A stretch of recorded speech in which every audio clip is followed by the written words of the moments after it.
Welcome, everybody, to the green team of the Legendarium. We're back with City of Dragons, the third book in Robin Hobb's Rain Wild Chronicles. And as always, I'm Yetti Beats.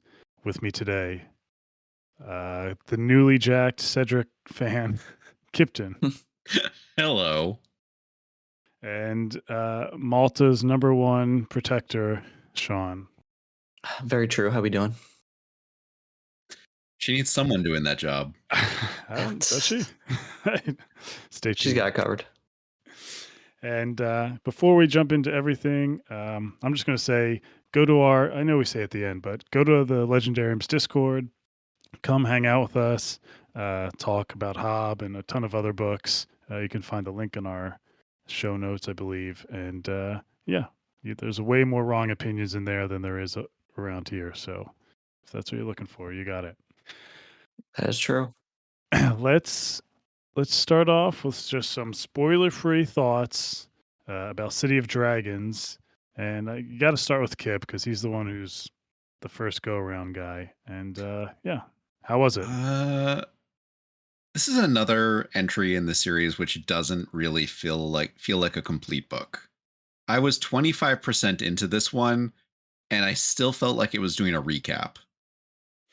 Like, yes, some things had moved forward, but mostly it was treading water, maybe checking in on people. And this book either needed to be like twice as long, or it could have been squished into the other two, the two on either side of it. I wonder if we'd have, well, I don't know our general feelings, but if we'd have more animosity towards this series if we had to wait. You know, you think about it, the series came after Oh, Tawny Man. absolutely. Yeah. I would imagine the publication dates for these are like they're all within 2 years, maybe. I'll have to check. Maybe 3. Like novellas for her. Yeah, and especially because, as we've mentioned, like they're kind of split up. So at that point, it's just publishing logistics that are in the way. Like the book is done. My overall thoughts on this book is that it's a majority of just fine with a few really good moments. Well, so I think it's about true. the first book, like speaking to what you said about how it's not a full book, the first book kind of ends with they all start leaving on the trip, right? Yeah. Yeah. Which Kind of a whole, makes some sense. I guess. And then the second book ends with them arriving at Kelsingra, right? Yeah. Mm-hmm. I guess they're full books, but I mean, even I guess This they have like a this clear one end. feels the least like a full book.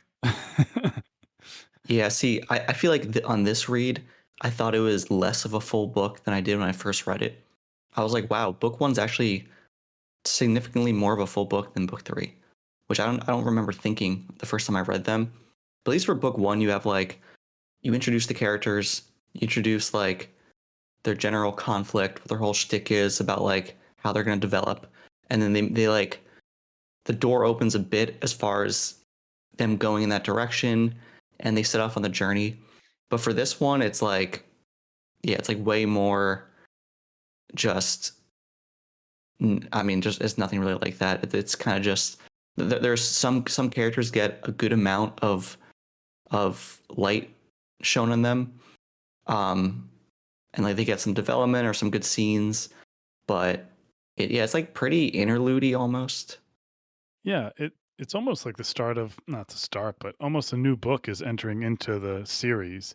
It's almost like she wanted to do two because we'll get into it, but she expands the world of the story in this one. You know, it's Yeah. almost like she had two duologies that she mashed together. Where it's like she had this in the first two, she had the story of the keepers and Leftrin and Elise, like, and really the journey to A to B to get to Kelsingra.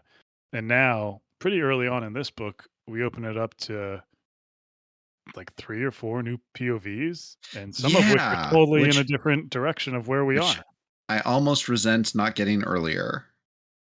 But also, Mm-hmm. why are they here if they're going to barely progress? It's in my notes. It's like, why weren't some of these in the first 2 books at all? Mm. So I'm with you. It doesn't. I didn't feel unsatisfied that it wasn't a whole book. It just felt really, um, just not, planned.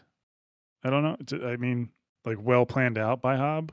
Yeah. Almo it's almost like she was rushed, and I don't know this backstory, but she just couldn't formulate enough of the ideas to have a cohesive story, and she kinda mishmashed 2, as if she wanted to, like, do one trilogy and then maybe another one in a different world, but didn't have enough story for that one, so she just combined it with the traders. I don't know. She was like, "Hey, Fitz went on a long journey and people liked that section. Why don't I make a longer journey?" But they're at their journey. I mean, again, like like, they've got to Kelsingra at the end of the last book, and it's kinda like, "Okay, well, what's the pivotal Okay, point of keeping going?" are we still in no spoilers? Well, the last book, there's no spoilers. Oh, okay, so it's just no spoilers for this book. Yeah, yeah, no spoilers for well, if people listening to this episode, I hope they listen to 1 and 2 or read books 1 There's and I don't 2. know that we can guarantee that. if there's anyone that's like, I'm gonna listen to the first five. If they're like, I'm gonna listen to the first 5 minutes of each Rain Wilds episodes, they're just an insane person. But I guess they might exist. They're a totally Anyway, reasonable person. Insane yeah. person. Anyway, but yeah, but so overall, your enjoyment of the book, do you think you'd rank it above the previous 2 or No, absolutely not. No, no no? way. I think that's a hot take. Sean, what about you? How was your That's where reread? I'm at. That's where I'm at now too. I think it's the weakest of the first 3. Oh, I mean, can I Or rank no, just like a couple chapters separately from the rest of the book? they're all part of it, my friend. you could do that. See, and when I first read it, I was like, this is the best of the 3 so far, and now I think it's the worst of the 3. I think it's the Crazy. worst of the 3. Yep. You guys this has the best chapter in the whole series. I know. I It, mean, it, I like it. It's still a good book. I like it. it's a fine book. It's a lower than average Hobb book, and it's a lower than average Rain Wilds book. It just happens to have a really good point of view section for a little bit, and then it's done. For a little bit. That lower than average comparison you did was like those little Russian dolls where you kept taking one over and it got smaller and smaller. Yeah, that's the whole Rain Wilds. No, not Yeah. really. But maybe I like book 2 less than this one. I don't know. Yeah, I can't. It's possible. Yeah, I won't go into specific spoilers, but I think even if it was uneven, the opening up of the POVs, I thought made it much better than the previous 2 books. Hmm. You just like those POVs better. But they are better than they weren't in the other books. Exactly. They're not all better. I Uh, honestly have a few problems with one of them, but we'll get into it. when you finished, for both of you, I guess, when you finished it, did you were you eager to see how it ends, or did you feel like you petered out at this point, where it's just obligation to No, I'm finish? eager to see how it ends. I'm I afraid was. to see how it ends. Hmm. Because wow, have we really been milking this silver liquid for a long time? And it's not going to make me happy. I can already tell. Chekhov's silver liquid. Yeah, I think we must have brought it up in the previous episodes, but thank God these books are short. If they were like double the size, I'd be like, I need to finish this 4th book so we can get back to the main storyline. But since they're Hmm. short, I feel like they're just kind of nice bonus Hob content, although They are. they are Are they vital. bonus or are they key to the realm of the Elderlings? Because they should be key to the realm of the They're. Elderlings. Yeah, that's what I was gonna say. They are very key. They're. Yeah. They're. Yeah. I can't like remember some people will talk about just skipping like Ooh. live ships and Rain Wilds and Yeah, like they just do. doing it's And I'm nuts. like, wow, what are the books after this about? Do they just not intersect? Because it seems like there should be some very large changes to the world based on those 2 series. Yeah, that's something I want to talk about when we're in the episode proper. But when I first read all these books, Rain Wild's included, I did have to like reorient my brain to like how Hobb was presenting some of these ideas and reveals. I mean, I think really the biggest thing that the reason she wrote this series is because it does connect so much into what comes next. Like, I don't think she totally pulled it off with the 4 books and everything, but it's like these are arguably more vital than Live Ship. it it feels like she had an idea of how she wanted the world to go, and then she felt like she needed to write these books in order to explain some of that. Yeah, and she wanted to show it a bit, evidently. But also she just kind of wanted to laze about in this setting for a bit longer than she needed to. And also not spend time on the difficult parts of the world building and just talk about the characters. Yep. Yeah. Yeah. Just trying to balance it. All My right. frustration with underutilized Hob magic continues. You've been saying this since Ship of Destiny or Ship of Magic, and you will continue to say so. I will, because so many people in this world know that magic exists and have zero inclination to try and systematically study it. Yeah. Yeah, well, I guess, yeah, dragon studying is like the extent of the research in this place. Fitz Yeah, refuses to study any magic. so frustrating. Let's get into it. Ready for a recap? Yes, Sure. sir. All right, so in the prologue, Tintaglia and Icefire are hanging out, flying, living the dream. Then they land somewhere and are attacked by archers. And then we find out the Duke of Chalcid is dying and needs dragon parts. Speaking of the Duke, we finally get his POV. He's near death, and his right man, Elric, stay tuned, is coordinating getting him dragon parts and also wants to marry the Duke's venomous daughter, who is apparently planning a revolution. Selden, we find out, has been taken as a captive. First, what seems to be, he's like at a circus. Is that Yeah. where and then he is a slave to be Amazon primed over to the Duke. Wow. That's right. Finally, we get a Hest POV. Luckily, it is mostly spent with him suffering via Sanad Arik, who threatens Hest multiple times unless he goes and gets dragon parts himself because, what's his name? Cedric made a deal, and now Hest has to own up to it. His father also makes him realize he's owed a fortune being married to Elise, and since they found Calsingra, he's owed big dollars. We also check in with Malta and Rain, who visit Kasaric the same time Leftrin does, or Kasaric. Leftrin argues with the Shady Council and won't pay him, and Malta is kidnapped while giving birth by Chalcidians. She murders. Huh? Go ahead. I don't think that Sinad Arik is the guy who antagonized Hest. No? No. Is it? Sean, fact check me. I got nothing. Wait, so it's two separate guys? Who the one who? Okay, who? One of the Chalcidians did, right? Yeah. Okay, sorry. I thought they were the same Different person. guy though. Sinad Arik is a trader. He's not Right. he's not big with a blade like that assassin is. But the guy who threatens Hest. He's the one Is who. looking for Sinad Arik. Okay, and he blackmailed Leftrin. It's that guy, right? Yeah. No. Man, I get all that. There's like cockroaches. These Chalcidians. I think this is all the same guy going around. Anyway, all right, we'll get to it. So Chalcidians are causing mischief. One of them kidnaps Malta. She kills one of her captors while giving birth and stumbles to Tarman, where Leftrin agrees to ferry her, Rain, and sickly baby Ephron to Kelsingra. Speaking of Kelsingra, our teens are in the love triangles. Tara stubbornly learns to fly, but she does.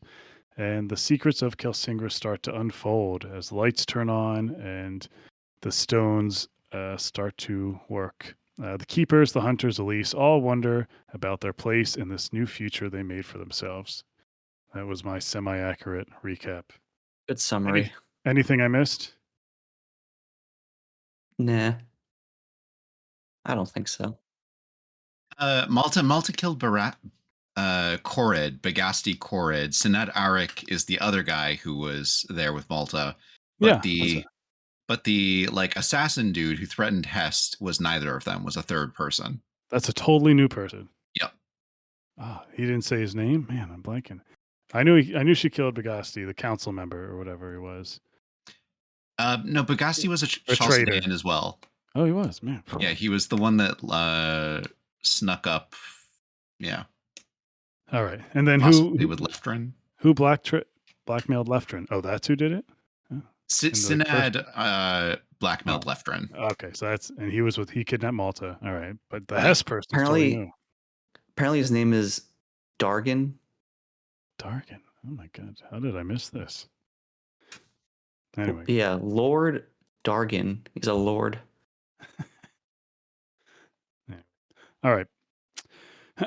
Where to start? Should we I kind of want to start with the idea with the new POVs and opening up the world. Hobb gives us a Hest POV. We get Selden POVs. We get the Duke of Chalcids. Just in general, first, what what do you think about the choice, Kip, for her to open up the world to Chalcid, to Hest? We're getting into a villain's mind, so to speak. Villains. Did it work for you? I mean, we got Kyle in Ship of Magic. I'm Let's just get it. a little confused why we didn't get you know why we didn't get so much Hest in Ship of Magic, or sorry, in Dragon Keepers, Why? whatever it is. It's Yeah. because she wanted to keep Cedric being gay as a mystery. Mm, I guess so. It's like the so twist. true. Yeah. Yeah. I get, but we I knew accept. by after the first book. Yeah, we did know, but usually she gives us the villains, or at least with Kyle, she gave us the villain early and then not much at all. That's true. I just sidelined him. And I don't know. I wasn't actually a huge fan of Hest POV in this book because it didn't feel 100% connected to the Hest that we've seen through Mm, Cedric's eyes. He seemed a that's, little that's bit smarter than that. that's telling in its own way, though. Yeah, I kind of thought that was the point, was that Oh, definitely some disconnect, I expect, but it seemed just a tad too large. Hmm. Okay. yeah. I kind of appreciated him being shown how terrible of a traitor he is and his dad kind of showing that off and him not putting together how he had money with Elise being getting Kelsingra. He didn't even realize he'd be owed that money. Simple things like that he couldn't put together, and just And showing how much he relied on Cedric for stuff like that. I'd have expected that to be more of a topic of conversation in his circles among his friends. Right. Not that a person like Hest actually has friends, but I don't know. I would have expected Redding to say something at the very least. Hmm.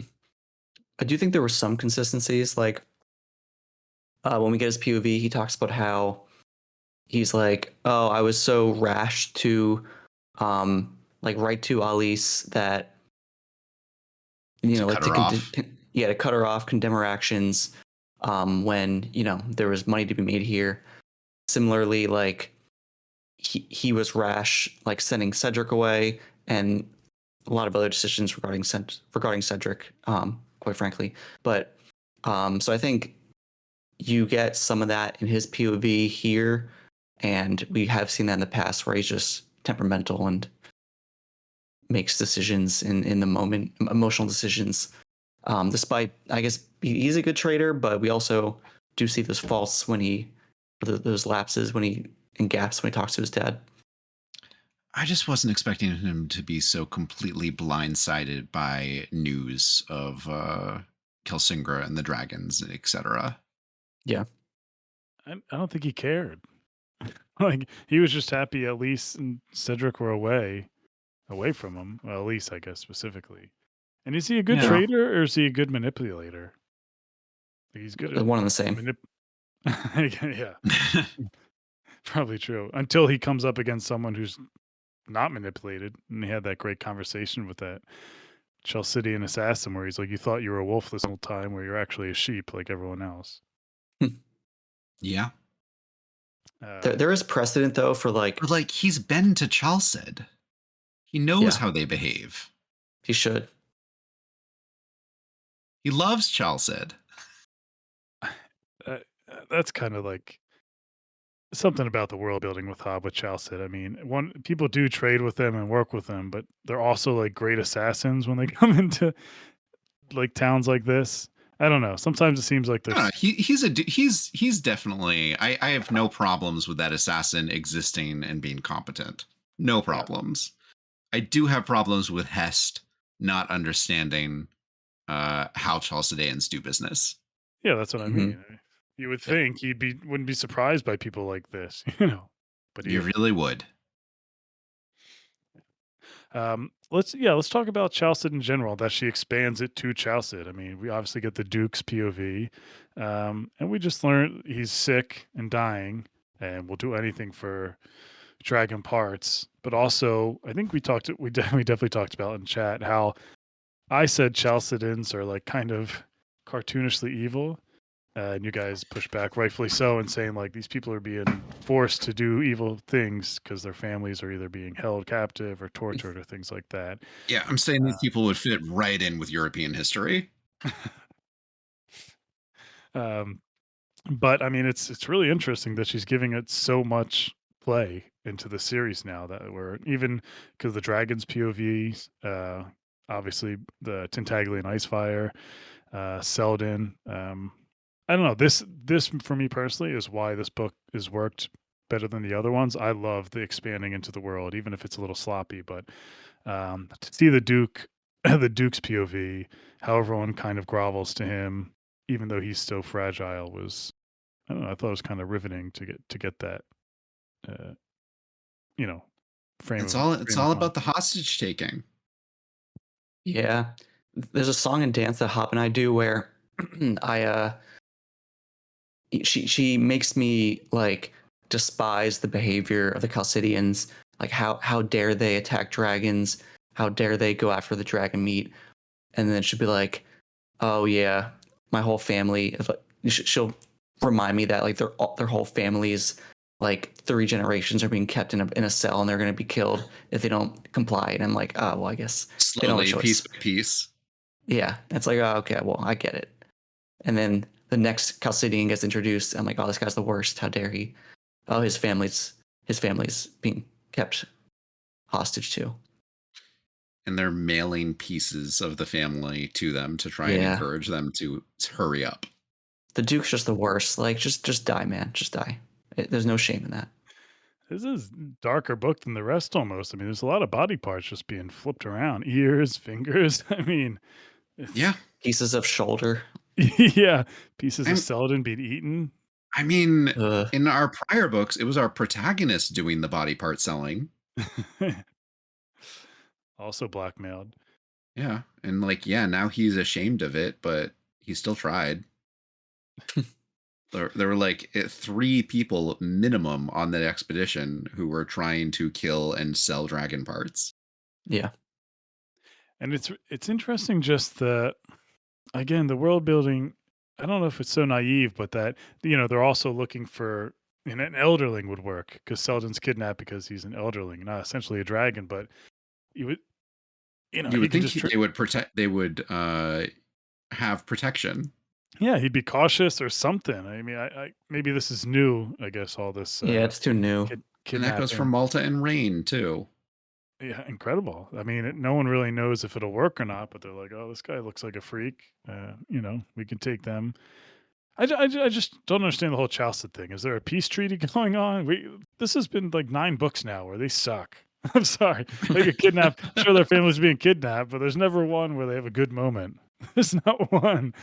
What's the saying? Like war with Chalced is always around the corner, something like that. I mean, yeah, Yeah. it's just they're Yep. the lull period for now.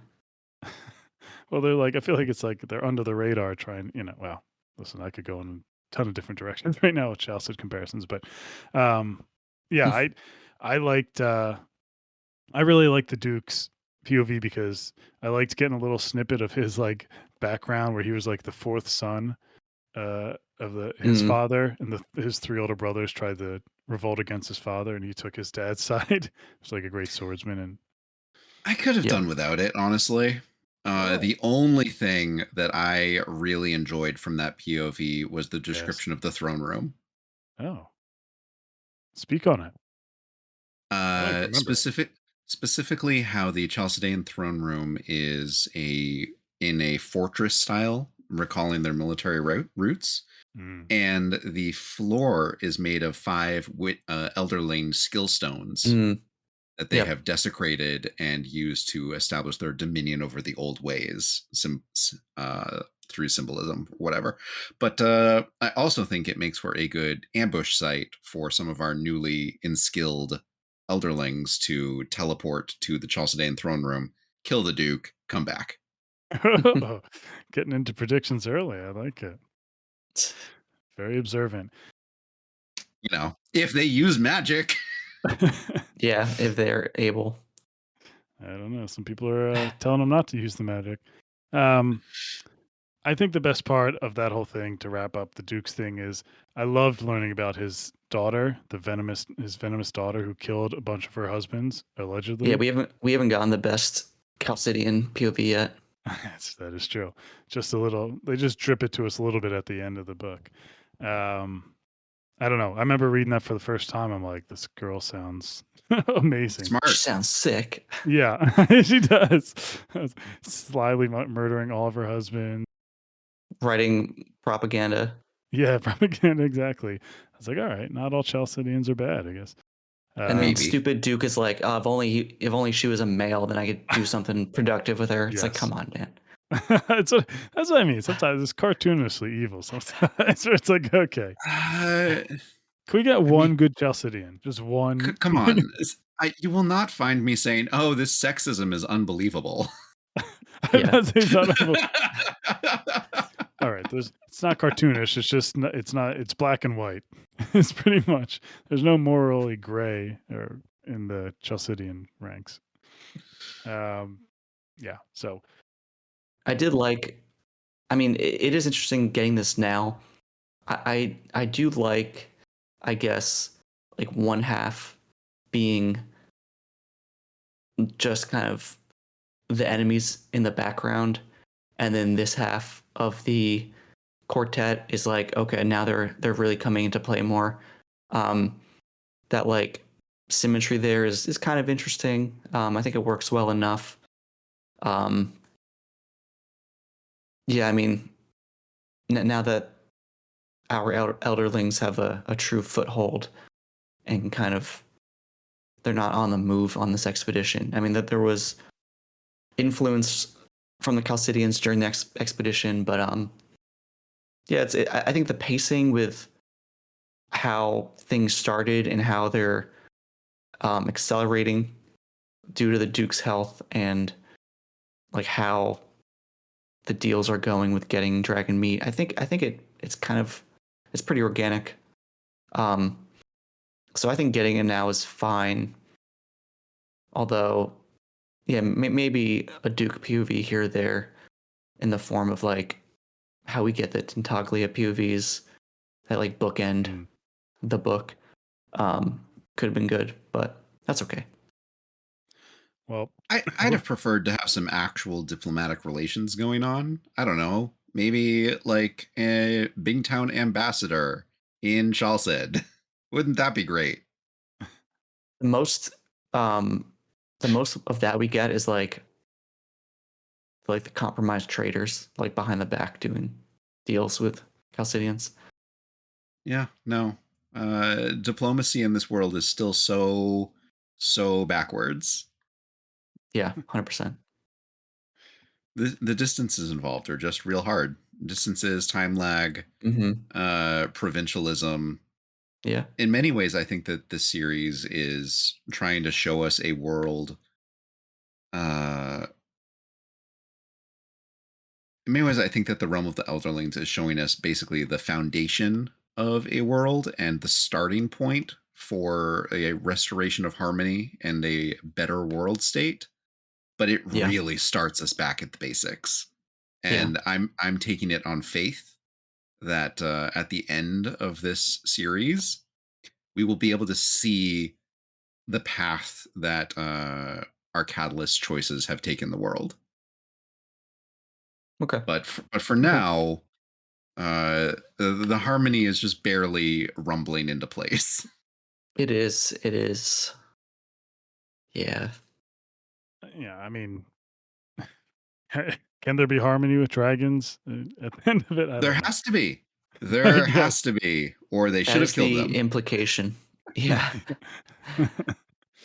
um, let's The pivot to fool a. imply there will be, He or there did. could He be. said, yeah. Let's pivot to a POV. Sorry, my cat's chewing on wires. Nice try. Let's pivot to a POV that I think we all think did work. We get Malta. She's back. She's back to save the series. We got a little bit of her in the previous books, but she's super prego. Her and Rain are traveling back to Kasarik for, I don't know why they're coming back. Just meet the council again or something. Just to And they something wanted Something like news that. of the expedition. of the At least that's why expedition. Malta went. Okay, yeah, and yeah, I mean, is I that's what I was thinking. Did she bring Malta in it because I wish I could go back in time to when the series was written, when people were complaining about the first two books, and she's like, "I need to juice this book back up and bring Malta in." Because it really feels like that when I mean that when she enters the picture and gets into Kasarik, the book starts to hum, right? It does. It does. I could not put the book down during Malta's Kasserix sections, not at all. Yeah. Yeah. And I was so angry when the point of view switched to a different character. Well, it's like from the moment that you get Leftrin talking to the council, giving the report, Malta's listening. The council's corrupt, obviously, not going to pay him.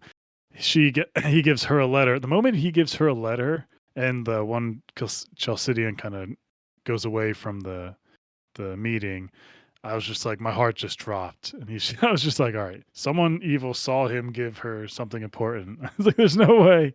I wasn't sure which of our Trehog, which of our Kooprus was going to get kidnapped. I wasn't Mm. sure it was going to be Malta.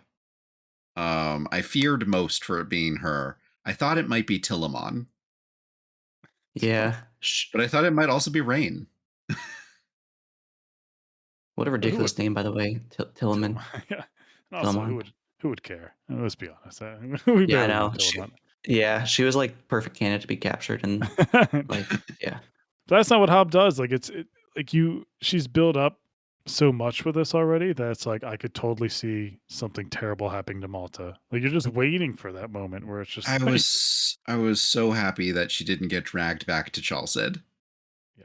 Uh, Luckily, her brother's problem. But yeah, We I would mean, have needed 2 more books. I don't think I could have taken it. I mean, all the talks about. I think even in live ships we first hear, or no, not live ships. Tawny Man, we first hear of her troubles with her pregnancy and miscarriages. Uh, and this book, confirms that they're kind. Her and Rain are like on eggshells about this newest pregnancy, hoping it works out. yeah. And the last thing you want is a muggy. So what happens? Her and Rain split up after the meeting. I can't wait to get into this. They split up. She tells Rain to let her walk home after this meeting. I think it's raining, definitely dark out, and that he go to Leftrin on Tarman and try to get more news from them. And oh no, to go over to their house, I guess. That and this woman is like 9 months pregnant and just leaving a meeting where Leftrin just said that Chalcidians are looking to kill dragons and get dragon parts. And lo and behold, she gets kidnapped. And while she's like her water breaks and stuff, it Is Rain the worst husband ever? There's no way you can defend this, Kip. I refuse to believe it. I can defend this because he was only acting under orders from Malta, and I don't know if anyone has the power to defy Malta for an extended period of time when she's set on something. Tend to agree. Certainly not her own husband. Let me tell you something. If this was the real world, after this, they'd be divorced in a year. Less. There's no way. She would have said, "Why did you leave?" You think he's gonna say, "'Cause you told me to?" That's not how it works. That's not how it works. There's no I mean, way. I would be afraid for his mother to talk about it. It's just, And it's like she's not walking like on a suburban street either. It's like bridges between trees and like lifts and everything. Yeah. It's crazy. but I will say, like you guys pointed to it, the writing in that chapter, I thought Hobb just the way she kind of wrote this sense of dread with every step she took in the dark, pleading for someone to help her, and she sees someone kind of in the shadows, and it's just like Kip said, I could not Hmm. put the book down. I mean, she was really like cooking with gas in that scene. Yeah. Like, Absolutely. oh, please somebody help me. And then, you know, first it's like, okay, it's a man. And then you do probably think at that point it's like Chalcidian, and then brings her to a brothel, gets her isolated in a room, goes to get help, doesn't move. Like, it's like Yeah. heartbreaking watching her reaction to like things getting worse. And it's like, she's just trying to have her baby. Even even like the way they describe like when he does like grab her and like is pulling her somewhere, just the little details Yeah. where she's like, "Oh, why is he pulling me?" and not like, Yep. gently helping. It's like, oh my goodness. Like it's just a slow moving train crash that you don't want to see what goes next. Hmm. Yeah. I was like saying, no, no, no, no, no. Yeah, it is. What Hobb was cooking with gas for that chapter, um, and then Malta gets isolated in their in room. I guess they're like staying in a brothel, like an Yeah, upstairs room. I brothel. don't know. Um, Yeah. but yeah, then it's her and the two Chalcidians. It switches the Chalcidian POV, and they're kind of just chit chatting about like all the horrible things that they could and probably will do with Malta. Um, like there's the one part where the one Chalcidian's like, "All right, you go do this," and then he replies like, "Oh, what are you gonna do?" And then like while I'm going to do that, and then he's like, "Oh, I'm gonna prepare the package essentially, or like yeah, like prepare the shipment." I think he says, which is Yeah. gross. And just looks at Um, Malta, like gives her a yeah, glance. It's chilling. and then it switches back to Malta POV, and it was just fantastic writing decision by Hobb to switches back to Malta POV, and then it's the reveal that the baby was delivered right there while the custodians were talking on the floor, and like she's just kind of covering with her legs, trying to play it cool.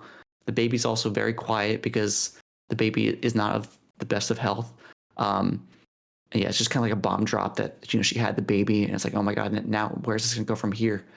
Like it's getting worse, and it's just it's very good writing.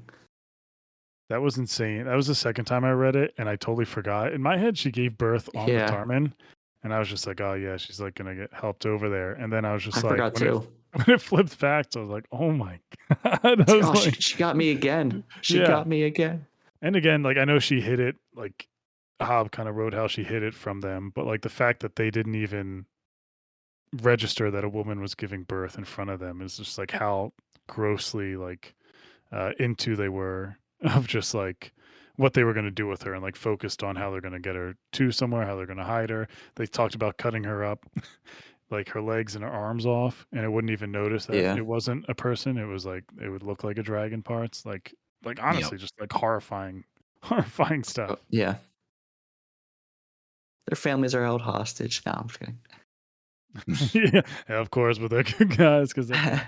I mean, that is true. I mean, I was thinking through it, like I was literally thinking during this read, like if my daughter and wife, partner were If Malta's family were held hostage, do you think she'd be speaking that way?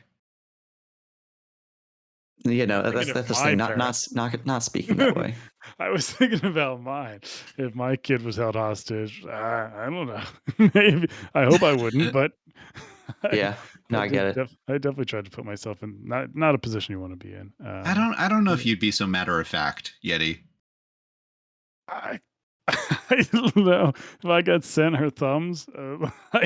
Listen, love, it's tough. It's when this kid. Maybe my parents, I wouldn't. They had a good life, but I mean, just kidding. They're not listening to this. Um, It's yeah, I'm That's gonna no, what send it that's to why them. they save your heir son for last. Yeah. it's hard to. I know what you guys mean when you say there's a lot of good stuff in this book, or like a few good scenes, but that don't compare. Like this was just so far ahead and above anything in the Duke's point of view, Hest, the dragons, the keepers. Like this was like a blip of how much better it was than everything else in the book. Yeah. Yeah. I think we all agree there. Um, Before we move on, I think we probably should move on Yeah, to like Kelsinger stuff. yeah, Just want to quickly mention that I did also for the section love the way Lefterin worked the council. As far unbelievable. as like Yes. the leverage he had, the like logic he employed on like all stages of the negotiation, and like how much he was prepared for specific answers. It was very satisfying. And the council's terrible contract. Yeah, it's so bad. And how Elise helped him with Yeah, it. I was gonna say it's great that they flash back to showing them working together. How she like pinpointed this stuff. Yep. I I think I complained about this in the first episode, but is Lefstrin too perfect? The guy doesn't really have a flaw. I mean, this Kind guy of, is, yeah. he, Yeah. you know, and now him and Elise are like a power couple that have no flaws. I mean, it's I mean, just, he's a representative of the oldest Rain Wild trader family in existence, right? The oldest live ship family ever. yeah, it's true. Um, yeah, that scene was great though. Him trying to suss out who was who the snakes were in that council and everything, and just yeah, had an answer to Yep. everything. But Hmm. And Hobb is definitely someone who believes in the sanctity of old bloodlines Yeah. and contracts. and contracts. Sure. You really like get a lot of Hobbes worldviews in these books, I feel. Like a lot of her bleeds through, I think. Yes, I have definitely have That's more to probably say to true with that all. when we That's get to the probably keepers. true. Yeah. That's probably true with like all literature and a lot of authors, but I don't know. From the little I know about Hop, I feel like a lot of it bleeds through, which is I which mean, I sure learn things about Chuck Tingle whenever I read one of his books. nice. Did you read Bury Your Gaze? Quick tangent yet? No. I did not yet. No, no, Great. it's staring at me from my Kindle. It's scary. It's scary looking. Who would have thought that guy had that much success? Anyway, good for him. All right, you're right, Sean. We should get to the meat and bones of the story and talk about Kelsingra, our keepers, uh, our dragons that are still childlike and stubborn. Um, try to think what we should go on first. Do you want to? Should we get into Timara and her this love triangle that we're now stuck in with Tats and Rapskull? I mean, I think We if we have talk to. about, I mean, It's yeah, half the book, But right? everybody hates it. yeah, I Everyone do hate complains it. I about do this. hate it. Yeah, I do. I do hate it. I'm not a fan. I'm not a fan of Tats. I'm not And a fan Me of him neither. either. this new rapscal, I don't even know what to call him. Uh, Tellamore, right? Isn't that Yeah. the guy he's channeling in those stones? He's getting too much of it. I guess. It's I guess. hitting the stones. I know. He's drowning in the memories and enjoying it. I guess I will say I do. What did you guys? I liked where it ended up. I think a lot of people. I remember Wombat saying he hated this, but so eventually, like, um, Timara has sex with Rapskull, and I don't like Rapskull at all. But I like that she found. I like that she found her agents and said and realized she can kind of do this, and it's okay. It doesn't mean I'm in love with this person. It's my Yeah. choice to do what I want. Um, I don't know. I thought that was a good moment for her. I used to love Rapskull because he wasn't deceptive, but now he is. He kind of is, right? He kind of is. Definitely. And I don't like that change in him. Like, he must have known how Thymara using those stones would like affect her psyche. Yep. He's like, here, take these psyche altering stones, and then you'll want to have sex with me. That's Yeah, not. exactly.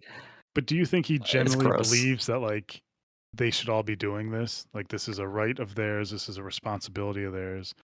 Like it's not solely him selfishly like I just want to bang Thymara. It's like we're elderlings. This is what we should be doing. This Yeah, is how we he live. thinks they should all be hitting the stones, but I love it, like we all just came up with that right now.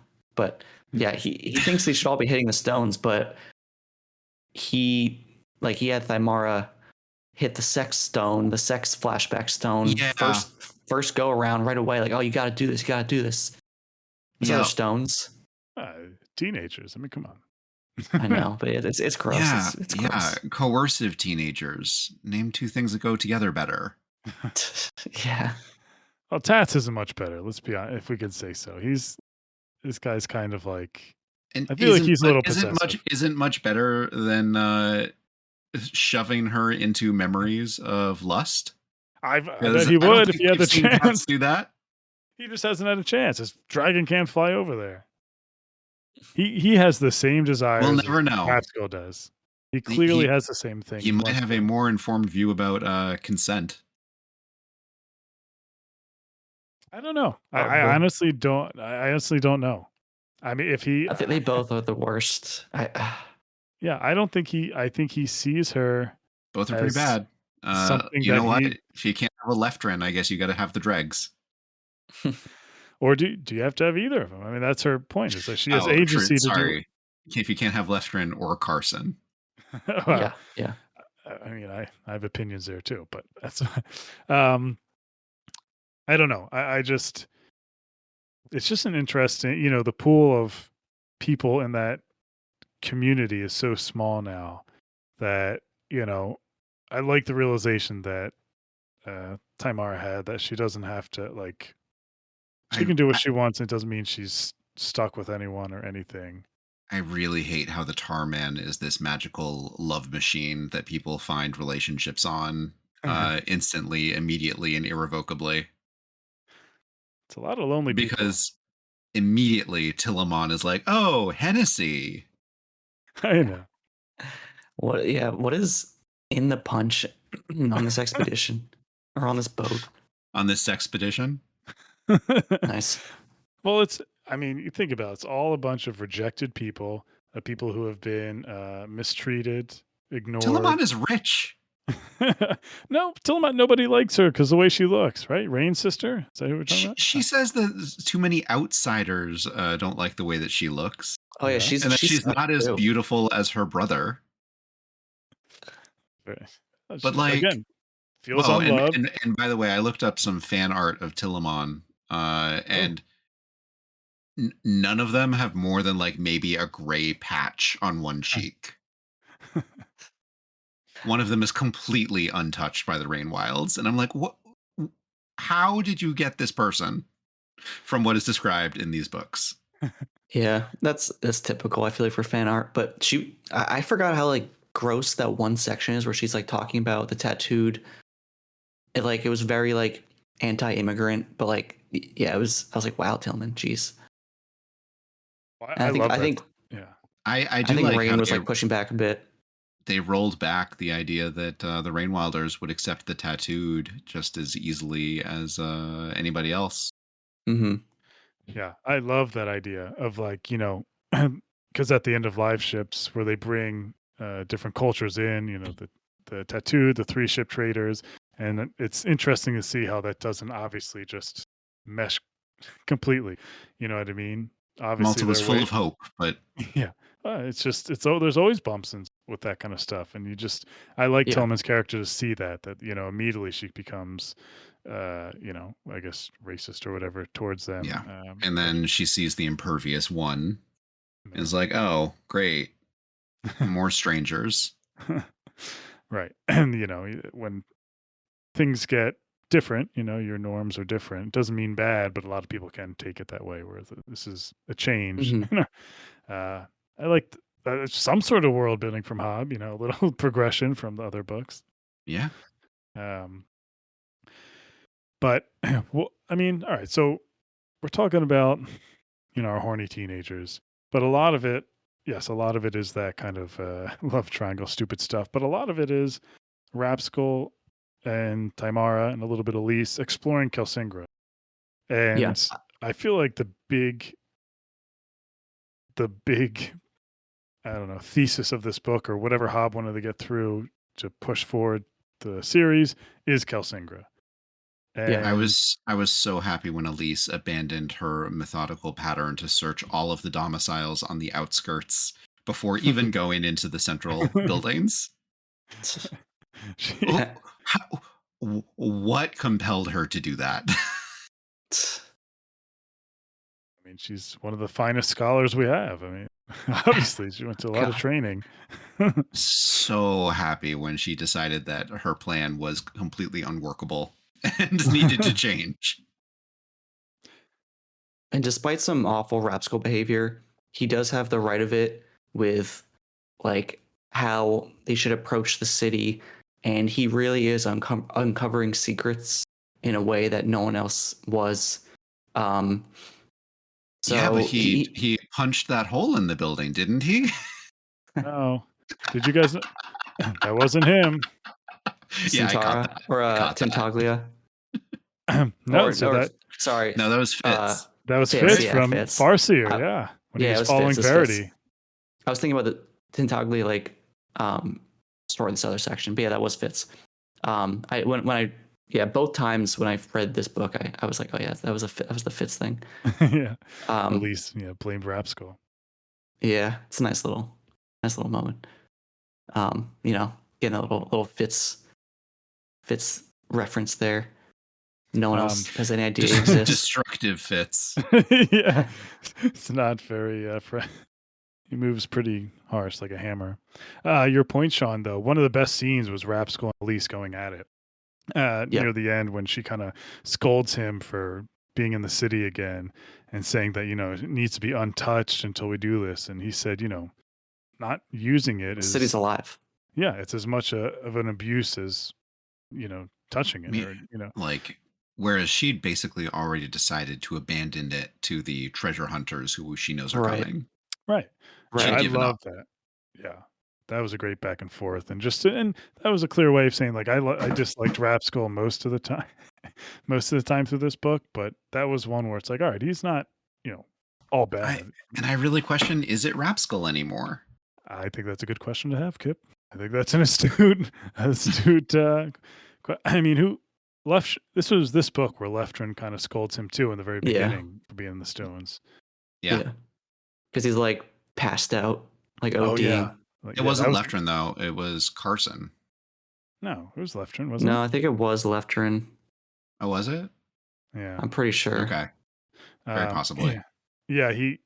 When he was like seizuring on the ground and it was getting dark, that was kind of cool. 'Cause it was like a time crunch for it, and he kind of explained he'd seen it happen to a bunch of young, and he even said like a bunch of young boys who like Yep. also want to relive, certain type of experiences. Um, so, but I guess I'll ask Kip, since you haven't read any further, what do you think this means for the future of the series? Just Kelsingra in general, or finally getting it I don't up see and the running? dragons letting people plunder Kelsingra. I think anyone who has designs on doing that has a rude awakening coming. I think They that have to is learn how to definitely fly for sure. first. This is the new center for elderling civilization, and Yeah. even when those docks get put in, it's going to be protected and defended. Yeah, it's a city for dragons, not for elderlings. And what did we find they have so far? They have the baths, where Hot like tubs, healing hot tubs, a map room. the map room, The obviously the beds, stones. Yeah. Yep. special And beds. somewhere a well. Stay tuned. Oh, and a bridge that fell down. I did like how like it felt like a video game moment almost, where like the progression is there, and then it unlocks something else. Like Hebe was flying around the city, but Hebe, I for one reason or another, wasn't able to truly unlock some of Kelsingra like Centaura did, because Centaura, I guess, remembered like her inherent um I don't know what you would call it, but that like synergistic element with the city, or like she's more in tune with the city The because her skill. memories are more. Yeah, honestly, probably. Um, so the fact that like Centaura learning how to fly and then making it over to the city like jump started it a bit and like unlocked more possibilities within the city. It's pretty cool. And I really liked that hot tub chapter too. Oh my god, It was yeah. like Yeah. it felt like deserved for everyone relaxing Finally. there. Yeah, it was just I was like really happy for everyone that was in there. And then I was like, oh, Centaur, I please don't make a big deal about the humans getting in with you. And luckily I she really didn't. It was it. I really want Thymara to be able to fly. Yeah, I mean the hot tub will help, just like it helped the dragons. Um, it was nice that she felt like more confident in with her wings and in her body, because she's able to get clean, able to glisten. I thought that was a touching moment when she like sees herself and she like says like, I'm beautiful. She's almost like at a Right. loss for Exactly. words. Um, Yeah. I think that's been building up for her throughout this whole series is some sort of self worth. You know, and yeah, that was paid off. I mean, it led to her having sex with Rapskull, which is whatever. But And I hope that was the main reason that she ended up having sex with him, and not the stone influence. I'm gonna have well, it's a faith that lot. that is. It's like Yeah. it was something that it was feeling good. You know, you know Right. what? It paralleled great with the I love the scene. This is probably actually my second I favorite scene was the conversation between Cedric Carson and Tats when he sits down and he's kind of like Mm, all depressed about. He knows they're over there together yeah. overnight, and I mean, I can talk from experience. I don't know anyone else. I've been in that position where it's like you were just feeling as low as possible, and it's selfish. He's totally in the wrong, but he can still feel that way, and it's totally understandable. hmm And they were saying when he hooked up with Jerd or whoever, and I think it was Carson's like, well, were you thinking about how Timara Yeah. felt when you're doing that? No, you're just thinking you're in the moment, having feeling great about what was going on, and she's doing the same. She's not thinking about how you're feeling, and it's nothing personal. And I thought that was such a human moment with everyone involved that is like so universal. I thought. Yeah. I do like the idea that one of the things holding Thymara back was inexperience, and Yeah. that through gaining the memories of another person, that problem was able to be set aside a little bit, or Mm. Sure, right. it was able to give her some confidence, Yeah. That's the nicer way of thinking about that whole or experience. even just understanding. Yeah. But she Um, was still largely scared of pregnancy, and she put that aside for a night. And yep. in the morning, she was Well, worried about that. so this is Obviously. this is what I wanted to bring up when you said like Hobbes.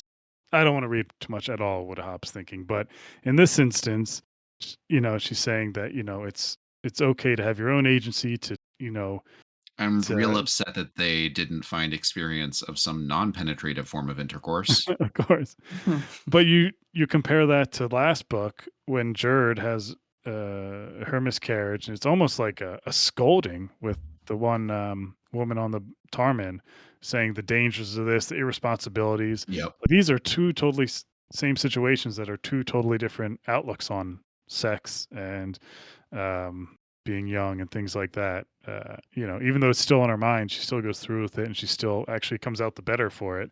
Whereas Jared has the most traumatic experiences you can have. Very interesting, the two sides of that coin. I mean, I think it's pretty clear at this point that if you have a dragon on hand to ensure that your baby's development goes well, then the miscarriage problems are not nearly as much of an issue. Do they know that yet? I guess. I don't know. They don't. They really, really don't. All Mm. they know is that the dragons can reach inside their bodies and change them. I think the dragons know that, but the dragons don't care to explain anything about that or like 100% Mercor knows, and I Mercor's think not saying. if he's not saying, then they don't care. like they had to stumble onto the knowledge that the dragons were the ones implementing the changes in their bodies. If you want a point of view that I wish we got more of, it's Sylvie. But What's Interesting. that? the reason we can't get her is because she knows too much. Mercor knows too much. The little girl who's Mercor's keeper, right? Yep. Tamara, the only keeper POV we get? I mean, we get Well, tats, don't we we? get the Tats one Oh, that. Oh, around yeah, the fire. I think that was his POV. Yeah, yeah. Um, And we get Cedric. Cedric. He's not. He's should we not a talk? keeper. should we? He is count. Should we talk about Cedric and Carson real quick? It's a cute Yes. relationship. There's barely anything in the book about it. I That's think true. We I see didn't- Cedric maturing, evolving, and growing into more realization of what a healthy relationship is compared to his abusive one with Hest. But and we get him learning how to do physical labor a bit. That's it. And that's really it. I think Cobb does him a disservice. He goes from one relationship to the other, albeit one's much more healthier. But Oh, she come on, that's sacrifices. Hobb. That's just Hobb all over. She sacrifices any individuality. Um, I feel like felt that on this read through, where it's like, why couldn't he be on his own and show? He's clearly the reason Hest, I think, is any type of traitor. He's got personal issues about, I think, being in the closet, but he just it feels like Carson's just saved him, and without him, right? You I know think how you're I say, very you know right. how I say, you guys only get a small percentage of spicy kip. Give Yeah. it to us. Up it Uh, the ante. Cedric is a hungry bottom and needs a man. He's getting his fill now, I hope. It seems like he is. He's not going to be happy if he is alone. He's going to be happiest if he has a man. Yeah, but to Yeti's point, I do think some of his characterization was neutered or like cut short or like less of a priority now. And I've seen that with other characters throughout all of the sub-series of Realm of the Underlings and with some yet to come. And I do, yeah, it's like a character could be on a trajectory for development and then they find love and then like it's like their character arc is then tapped off or capped off when maybe it shouldn't be yet because they're like complacently happy and then that's just like all that they need moving forward and they're just it's like okay I'm sad I'm content now I'll just live my everyday life. Well, it seems I like it's think there leading are up. examples of that. It's leading up to like the most predictable confrontation. Like there's one final step for his character arc. I think we obviously know what it is. Is Hest, Hest and Redding have to die. or at least Hest coming up and confronting him. He has to confront Hest, but of course he's going to have Carson there, and he's going to, I mean, they're going to die in the Rain Wilds. Sure. Yeah. Of course. I don't know. I don't know if I feel like it's a boring choice or if it's like Sean's saying, maybe a wasted opportunity for a really interesting character. I thought through the first two books. But to me, it's just like, oh, now he's kind of healed, not totally healed, but like he still has PTSD about Hest, and he's clearly worried about the future of, Yeah. getting away from Hest. But he has this perfect, awesome, sexy, jacked man who's confident and good with tats, and like it's just, I don't know. It And just, I tries really think. so hard to give him windows. Oh yeah. That was nice. Oh yeah, we had that little project for him. Yeah. That was really sweet. Yeah. I did like Carson feels a little inadequate himself, Yep. like that he can't provide for the type of life Cedric's used to. Yeah. I thought that was a nice touch. little subtle thing that fleshes him out. But other than that, I mean, he's still, you know, Cedric couldn't have walked into a better person for him in this story. Could not. Could not. No. Not in Yeah. the Rain Wilds. I don't know anywhere. This guy's got it all. I don't know. Yeah. Their living situation does sound a little bleak. Their clothing situation, especially. But now they all have elderling clothes, so Yeah. They've awesome gear. More to come, hopefully. There's a whole city to who knows? Maybe one of them had plunder. wings. Yeah. Um, Doesn't Centaur say like you're the first Elderling to have wings or something? No, I think just the first in a while. Yeah. Okay. Or maybe the first with wings so big. Hmm. But I think it had been said that wings were a gift some few dragons had given to their elderlings. This is a perfect time to answer a listener question, which is Sure. actually a question that I've thought about before, and I think I land one way on, but this is from NDSR in the Discord, and they Love them. ask essentially they want to know our thoughts on how dragons change their keepers, and does this violate consent? Absolutely. Yeah.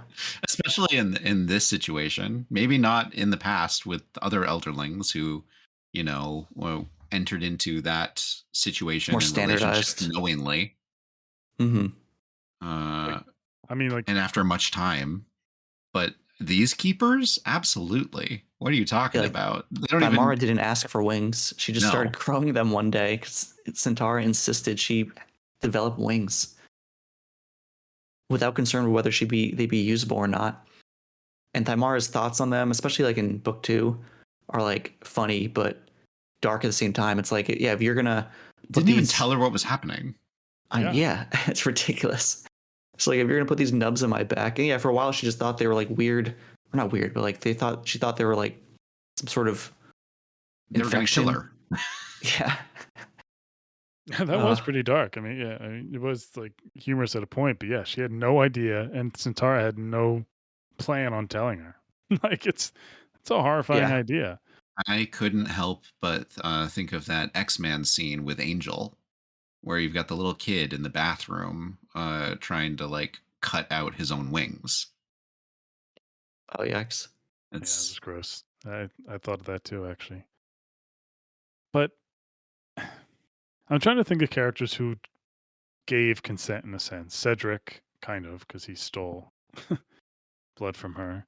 I don't know if that's giving consent. no, it's Carson, not. I guess not. Oh, maybe he tried to kill her. Let's be honest. Carson, did he have consent? Like, he knew what he was getting into being a keeper. No. Well, he had to know he was going to change. He was going to look different because the rest of the people did. Because he was kind of late to being a keeper.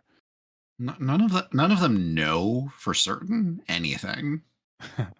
And that actually does put it less on the dragons in this case, because they're also functioning off of half remembered memories. They're not working at 100% right now. And they're kind of trying to like fake it till they make it. And part of that includes changing their elderlings, and they really don't want to go into detail about it because they're not great at it. To his point, because I remember thinking this, I never thought of this question specifically, but I remember reading the first time and I was like, why is no one else pissed that they're being turned into dragon people? I would be furious. I'd be like, what the F? This sucks. Well, they thought they were gonna die if there was no intervention. Die soon. All of them? All the keepers did? I mean, I know Yeah. Gref did, but I didn't get the sense that Tymara was like, well, I'm going to die. So, like, this is my Well, only Griff was chance. the oldest of them. Yeah. I guess so. But, like, So Cedric was they the all only one saw who freaked out. their clock going like rapidly approaching. So now they Thymara have the opposite. also she mostly talked about how she was unwanted by her mother and wanted to get away from that situation. I feel like if she also thought that she had a pretty quick or shortened lifespan, which I mean, I know she does to an extent, but if she thought she was like severely in danger, she might have mentioned it, but I don't know. But like Tats, he's a human. He's not Yeah, gonna die anytime soon. But he just was like, "This is awesome. I'm turning like no one ever said like, His except I think his Cedric. tattoos are disappearing. So there you go. He welcomed it. Yeah. I would do it. I don't know. I guess the extra life would be great. I don't know. I mean, it They, comes with magic, so maybe. but they all say They're you getting look more. beautiful. They're getting taller too. I need like Yeah, another 6 inches would be good. that They're would. getting That, beautiful by certain scaly standards. Not for everybody. I'm okay with those standards. I'm also okay with those standards. I would torture someone for the extra height, let alone. I mean, if that could, you could put me over 6 foot. God damn, sign me up. I guess you don't need to worry about fitting into an airplane if you're a dragon keeper. I don't care. True. Yeah, they're on top. They're going to be riding dragons, I guess. I mean, did you catch that there was like murals depicting people being carried in baskets? Oh no, I missed that. What in Kelsinga? Apparently, travel by basket was a popular method for dragons. Yeah, Because they're for elderlings. too prideful to let them sit on their back. Yep. So you can carry them around in like a beribboned basket, kind of like It a hot can't air be balloon better. almost. It can't be better. I don't know. I'll take basket to back. Absolutely. I mean, from the dragon's perspective, it's like more demeaning. Yeah, like I don't know. It's chauffeuring like a him around. purse. Hey, it's my purse, bringing my elderlings along with me. Yeah, it's like They're essential. And your look, booty supplies. yeah, exactly. They have my scale oil. They have my my Q-tips. They have. Yeah, I mean, Centauri needs some of that with that arrow in her, like under her arm. Or sorry, Tintaglia. Tentaglia. Yeah, Tintaglia definitely needs her elderlings to patch her up now. Yep. Yeah. And oh, how convenient! Malta needs her dragon to save her son. How convenient. Now we just need Fitz to come in with some skill healing, and all will be well. Yeah. Did we want to get to the questions? Is there anything you want to touch on that we I didn't had get one to? question. Yeah. I had one question for Kip, and then we can maybe move to listener questions. But I kind of alluded to this. I forget if it was pre-recording or in our spoiler-free section, but essentially we know what elderlings are now, right? We don't know what the end of that looks like, but we know like generally what they are. And are you satisfied, Kip? Do you care whether or not you're satisfied? I'm absolutely not satisfied because they're not nearly as magical as I want them to be. Yeah. They've lost so much, and they are so mean. And by mean, I don't mean vituperative. But they're shadows of what they used to be, and maybe someday they will become more so. But they're definitely not yet. Yeah. Maybe that Okay. silver water will help. Mm-hmm. Okay. Yeah, I mean, like I mentioned, I did have to reorient my brain a bit with like, oh, like this is the name of the series and of these 16 books, and it's like, oh, it's just a symbiotic relationship between any person really and any dragon. It's not like some sort of, I don't know, whatever other different situation, but yeah, it's just it was interesting. I mean, like I'm at peace with it now, and I don't care that much at this point. But at first, I did have to recalibrate and be like, okay, this is not what I expected. This is like more, I don't know, more simple than I thought, less mysterious, but it's okay. I'm fine with it. I mean, for a while, like in the first trilogy, we thought that maybe they were just humans who had the skill. And Yeah. that was a very boring answer. Mm-hmm. So I didn't like that. The idea that they are humans who have been changed by the ingestion of dragon blood, mostly. Uh, I don't know. It's a better answer than that. Right. And I I mean, just wish they were using more magic. yeah, like we need dragons to have elderlings. Do we need elderlings? I don't know. We I need the feel like dragons, I guess. I feel like in a Oh, more Kip author or Kip focused series, we would have already transitioned to elderlings being forms of being like a replacement for a telegraph. yeah. I gotcha. Okay. Our elderlings, Hobbes' version of elves. Mm, Mm, No, no. no. tall, lanky. I don't know. Live a I while. guess in some ways. I guess in I some think ways. I think their myths are similar in their absence, but other than that, no. No. Okay. Yeah, throwing it out there. All right. Hey, we got a few questions. Let's see. How about we start with D's? What other fantasy creature should have an entire These. city dedicated to it? Notable Hobb fan. He's read one book. I mean, Sorry, what was the obviously question? mermaids. City of What Mermaids. fantasy creature deserves to have a city named Also, or dedicated to it? yeah. Obviously mermaids. City They of have Mermaids. Atlantis. Yeah, Yeah, they already have they that. do. Yeah. I feel like And I they don't know. deserve it. They Yeah. also have Atlantica, What's that one from? It's in Little the Mermaid. Bahamas. Oh, Oh, I'm thinking of Atlantis, sorry. Bahamas. When I said Atlantis, I thought of Little Mermaid. But yeah, I got that one wrong. Um, trying to think of like a creature that doesn't really have one. Like vampires got one. Yeah. Werewolves have one. Ooh, something that I've noticed in some fantasy books recently is an inclusion of quokkas, and I think the magical quokka deserves a city. Uh, give me a spark notes on what a guaca is. Sounds It's like a like Mexican a side dish. very cute groundhog. Oh, It's funny you mentioned that because I was gonna say we need magical capybaras, and then they need a city. That's my answer. Final answer. sounds like the That's a good Porg answer. in Last Jedi or the Star Wars. Those little bird creatures. They've got big cheeks and big eyes. I like a city of like minotaurs with like a bunch of mazes. I Okay, feel like we need more of that in fantasy. Bunch of that sounds fun. mazes.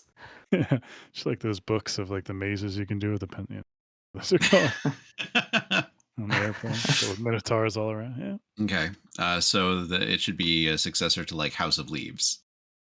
Yeah, I'm not going to try to read that book. Life's too short.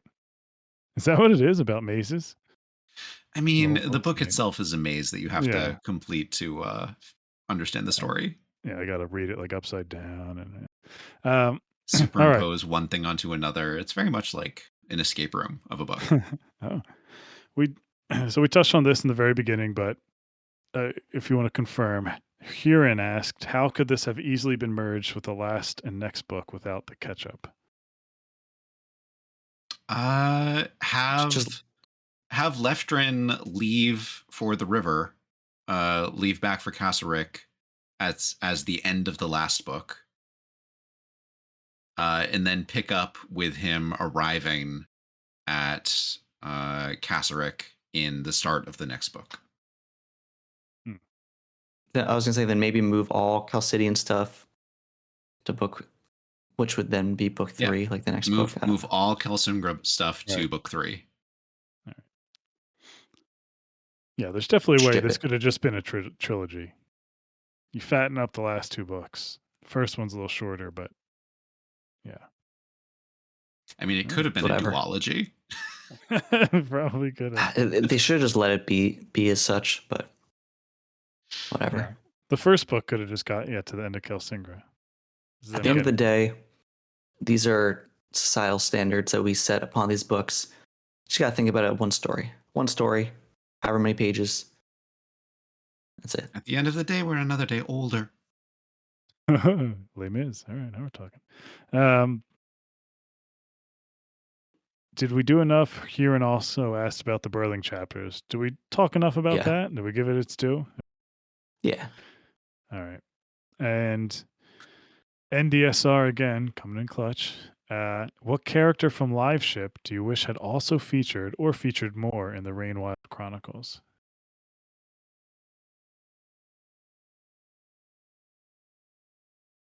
I I mean, mean, Paragon. Oh, nice. Have Paragon and Tarman coming up the river this time. oh. Yeah. Well, he was Though in the first. Paragon can't make it, of course, but Yeah.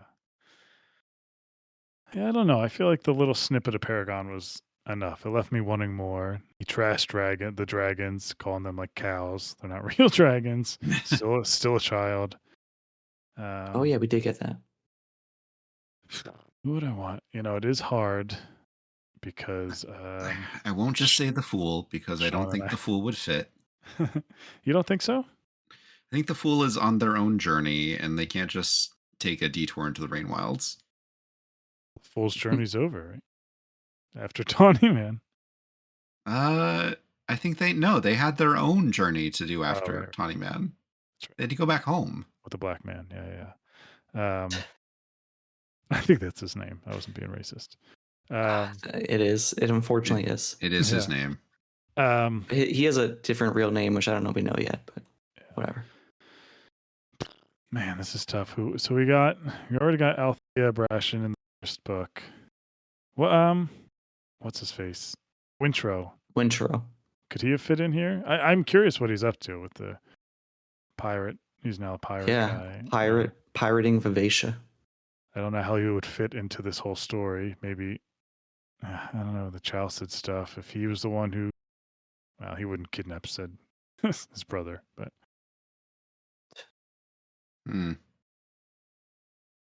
Jack? Anyway. I already got her on top, man.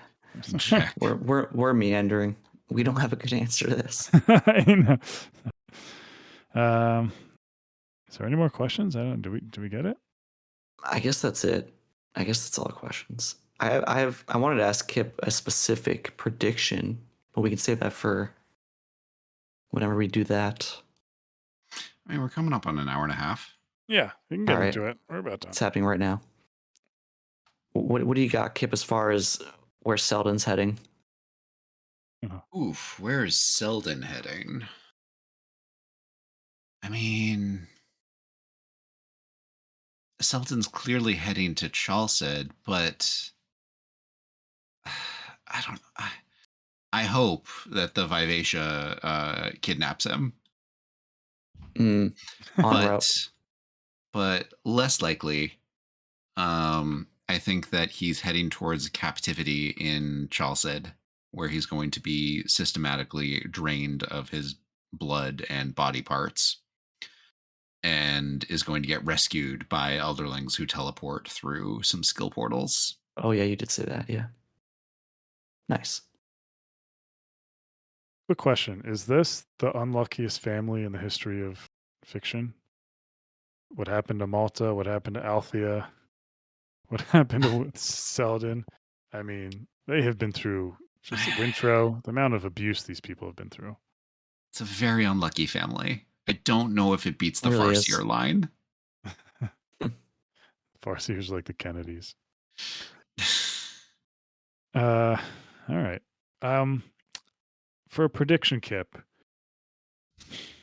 how do you think everything will play into? Do you know that there is another trilogy after this book, that next book? I do. Are you aware of this? I am aware there's a character called B, and that's about it. I also had that known to me before I started. But yes, but how do you think? Do you think the next book and the end of the series will play into going forward? Do you think anything big that happens here, or anything you think? I mean, yeah, this is going to be the establishment of dragons as a healthy power on the planet. This is going to be their new base of power, their new place from which to project their demands upon the world and have them partially answered by their elderlings. This is going to rebalance the not just the not just the Rain Wilds, not just Chalced, not just Bingtown and the Six Duchies, but there's going to be a reemergence of magical technologies from Kelsingra, and it's going to drastically reshape the world. And I think Hobbs not going to show us 90% of it. You sound like The Rock promoting Black Adam. The hierarchy of the DC universe is about to change. All right. So you think the next trilogy, called the Fitz and the Fool trilogy, will be dominated by dragons and their hierarchy in the world now? No, I really think that we're going to hear, oh yeah, some things happened in Bingtown, and that's going to be it. It'll be totally dropped and ignored. Fitz would be like, that doesn't matter to me. I'm worried that about 90% of the book is going to be unconnected to dragons. That's so funny. We mustn't forget that the driving motivation for returning dragons and like the reasons that the Fool cited as the humbling reasons, of man. Yeah, the humbling of man, and in turn, like, I guess the humbling of dragons too. Maybe humbling's not the right word, but yeah, there's that like symbiotic relationship. Education of dragons. Yeah, it makes each more worldly and well-rounded. Kind of fills the gaps of some negative character traits, perhaps. And like, we're not going to really see that because like Centiglia is going to die unless she gets some help, and it wouldn't be humans who killed her. Mm-hmm. Poison arrows. Who would have thought? I mean, from Chalced, I'm raising my hand. I would have thought. And dumb Icefire is just like, oh, you're probably gonna die. Yeah, you'll either die or you're having to get someone to take it out. I don't know. Let's go hunting. Yeah, that's meant. I don't care for you. He's the worst. All men are the same, right? Am I right? All right. I was really hoping Rapscal was different. He hit the stones one too many times. He did. He did. In there. Princes are all the same. I'll say that. Yeah. All right. Let's get out of here. We did it. Next time we'll be back. I think we're gonna run it back. We're gonna finish it. Yeah. Blood of dragon. Dragon blood. Thank you. Blood of dragons. And we'll see you then. Thank you to Jingle Punks and Galactic Damage for the song Galactic Damages. Thank you for Horizon Brave for starting it, Craig letting us play, and for Sean and Kip. I'm Yetti Beats. Go visit us on Discord. See ya. Hey guys. See ya.